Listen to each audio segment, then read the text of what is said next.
So, hello Maria and Kai, welcome to Langfest 2019. Can you maybe, Maria, start presenting yourself? Tell us a little bit about your background, where you come from, and what you do in your life. Okay, so I'm Maria and I'm Spanish, but I live now in Ireland and I have been teaching languages since forever. So I started teaching French and then I taught English and now I teach Spanish because it's the language that I master the best. So yeah, teaching. Okay, and how about you, Kai? Hi, my name is Kai. I am Canadian, but actually born in China, but I moved to Canada at a very young age. And then for the last almost 20 years of my life, I had been living outside of Canada, including in Germany, Singapore, Dubai, USA, kind of everywhere. And I recently returned to Canada about 2.5 years ago, now living in Montreal. I'm trained as a mathematician and an economist, so I like to measure things. So that's one of the reasons why I got interested in measuring the efficacy of languages. And talking about measuring things, this is also, I guess, what defines you a little bit. So you created you're the creator of the Power Language Index. Can you tell us a little bit about the Power Language Index? What does it mean? What does it measure? Sure. Professionally, I've been measuring things, for governments, for corporations, etc. And I've always been like a language aficionado. So I'm a polyglot. I speak a handful of languages, and I've always been very curious about which are the most influential languages.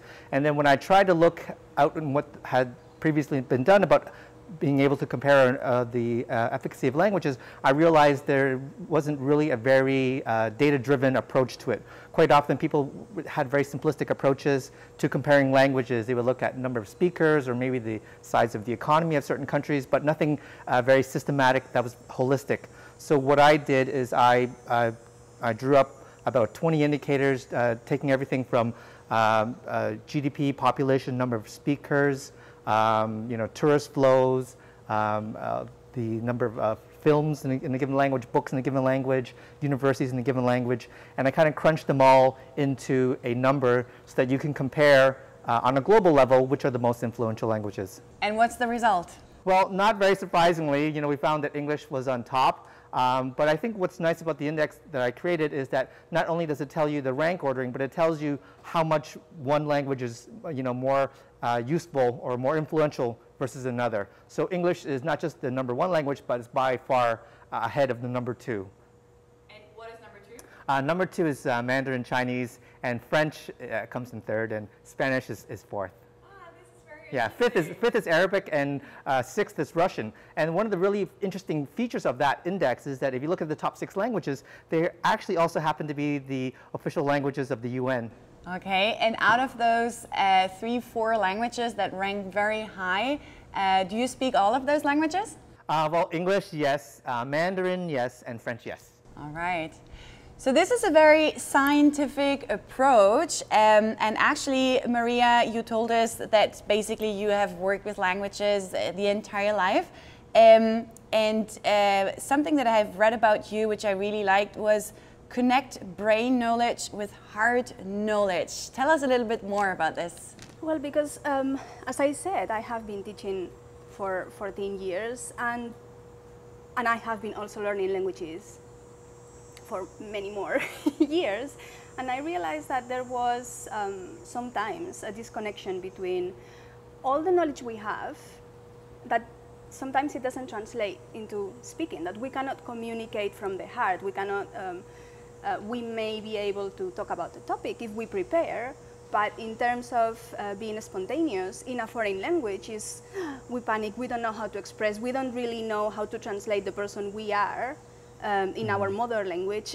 into that foreign language. And so talking about me as a language learner, that started to change. So I have struggled with English and French and German, and the key point for me to transition from feeling that I was just communicating in the language to really feel that I was expressing myself in the language was when I started to create in that language without rules, breaking the rules, not really knowing if I was using the right words or not, when I started to do poetry and participate in spoken word events, and when I was just being creative with the language, regardless of if it was correct or not.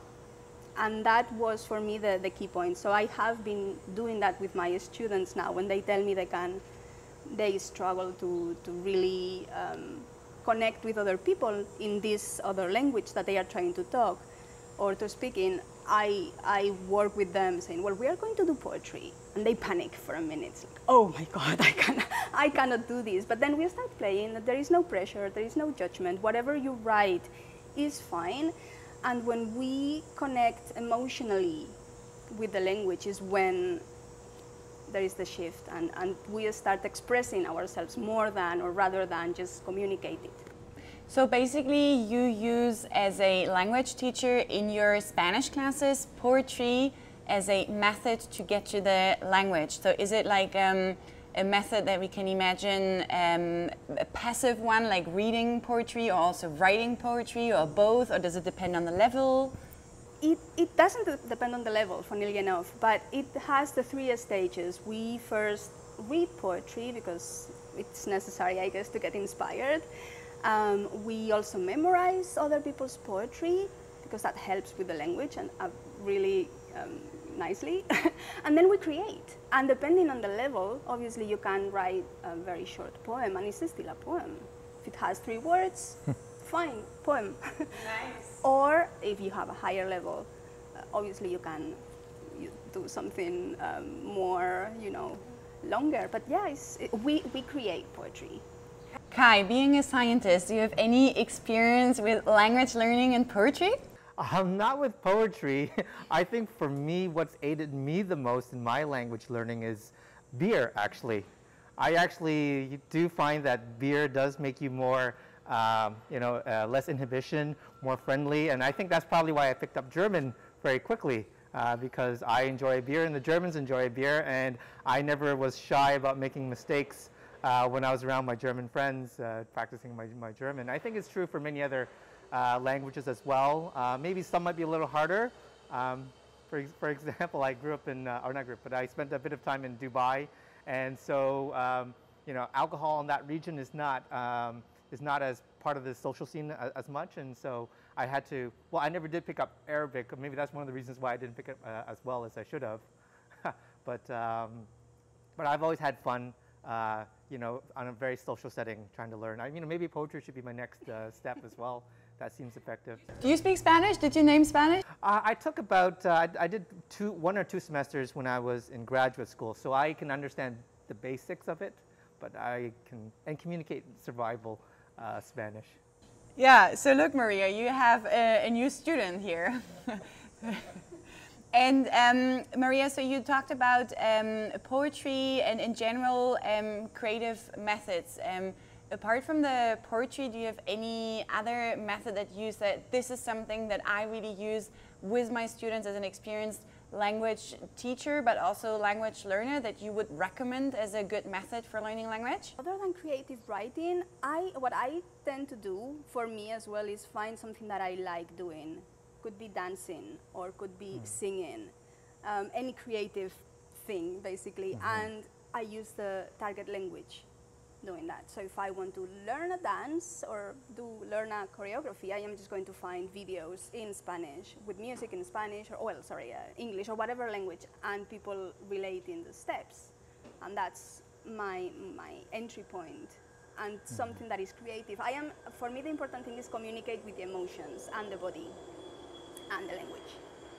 And how do you help others then that might not be that emotional, but you know that this is a great approach? So how do you help them to kind of release this emotional part and follow your strategy? How do you invite them to do that with you? I normally am very challenged with my students because there is this fear very often when you tell your student, hey, we are going to get creative with the language, and I want you to talk about your emotions, and there is a block in there. So what I do is just make sure for them that there is no judgment, and that's the way for them to really embody the language. So I convince them by, how to say, by starting doing little things. So maybe as homework one day I would say, well, write journal entry if that's something that you do. So obviously they are my students, and over time I get to know them and I know what they like and what they don't like, what they feel comfortable. So I use knowing a little bit, I use what I know from them to stir and start. So if they journal, I would say, well, you do a journal in Spanish, or if whatever that might be, or if they like music, well, why don't you, if they are learning an instrument, something I did with a student, she was learning to play the guitar, so I invited her to start learning with videos in Spanish and to try to translate everything that she was doing in her journey to learn the guitar with Spanish. So depending on the persons. So basically you adapt a lot to each of your students, to the needs of your students. I don't think it can be any other way, because we are individuals and we are going to connect with the language in a very individual and particular way. So my job is to get to know them really, really well, to find a way for them to access the language in that creative way. Very nice. And if we go back to our language index, so as a scientific expert, what would you recommend? Because we always have this belief that the number 2 of your list, which is Mandarin Chinese, is very difficult to learn. So now you have it as your mother tongue, right? No, actually Cantonese is my mother tongue. So I actually had to learn Mandarin when I was in grad school. I studied for 2 years, and then I also did an immersion program in Shanghai for about a month. And what would you recommend if someone said, oh, I really want to learn the 4 highest, or the one that's ranking the highest languages? So this is the number 2, Mandarin Chinese. What would you recommend others? How should they learn Mandarin Chinese? I think it really depends on what your base is, right? So if you're coming from an English base, then it may be difficult because A, it's characters, and B, it's also a tonal language. So if your mother tongue is, say, Thai, then it's somewhat easier because that's also a tonal language.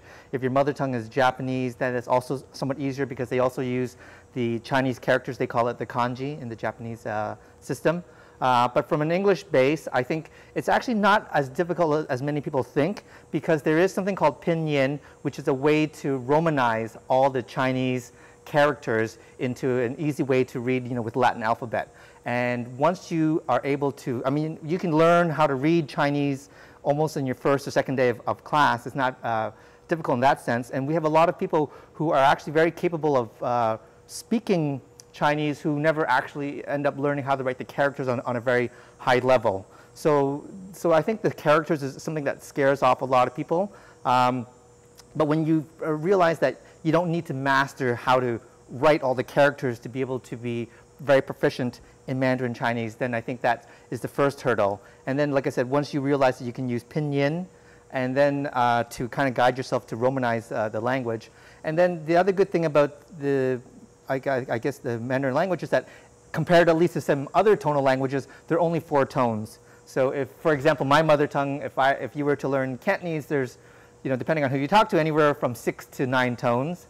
And the other issue with Cantonese is that the way you write is not the way you speak. So in Mandarin, it's very simple. The way that you're taught to read and write is the way you would actually speak, to people. And I think just have to get over the hurdle. I know it looks a little scary for those who don't come from like a character background, or those who don't come from a tonal background. But like I said, there are very simple ways to go about learning it, especially through the pinyin system of Romanization.